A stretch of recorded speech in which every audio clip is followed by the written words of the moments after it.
The most important decision a publisher or author makes is the title. And in my first episode, I gave my first rule, which was make an irresistible promise. My second rule is be intriguing. So in fiction, one of my favorite titles is A Widow for 1 Year by John Irving. Inherently intriguing title. She's a widow, but only for 1 year. Think of all the action in there. Not 2 years, just 1 year. What happened in that 1 year? Another novel about a family. We need to talk about Kevin. We need to talk about Kevin. What do we need to talk about? It sounds ominous. A lot of really good titles about marriage. The Husband's Secret was Leanne Moriarty's breakout novel. How can you look at that title and not want to know what The Husband's Secret is? Another novel, The Seven Husbands of Evelyn Hugo. 7 husbands. I mean, Henry VIII only had 6 wives, so Evelyn Hugo must be really interesting. Confessions of a Shopaholic.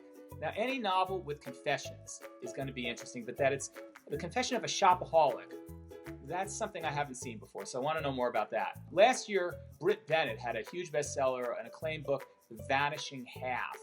The fact that only half was vanishing is fascinating to me, and also it was evocative of Invisible Man, a classic novel that was also a really intriguing title. In speculative fiction, A Hitchhiker's Guide to the Galaxy, a canonical book that immediately conveys that you're going to be going all over the universe. And Do Androids Dream of Electric Sheep? It's all right there in the title that you're going to be in an intriguing world. Children's books, Where the Wild Things Are.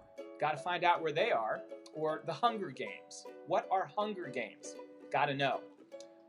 In the world of nonfiction, I think Joan Didion nailed it with The Year of Magical Thinking. And there's also an heir to Joan Didion, Gia Tolentino, who wrote a book recently called Trick Mirror. Really evocative title. If you want to appeal to scientific curiosity, how about The Man Who Mistook His Wife for a Hat by Oliver Sacks? Or another one of my favorites, Why Do Men Have Nipples? Now, at Simon & Schuster, the most intriguing title we had last year was The Room Where It Happened by John Bolton. And I love the idea of this conservative paying homage to one of the great hip-hop musicals ever written. But the original title for that book, Ambassador Bolton wanted to call it A Hard Pounding, which was actually a quote from the Duke of Wellington after the Battle of Waterloo.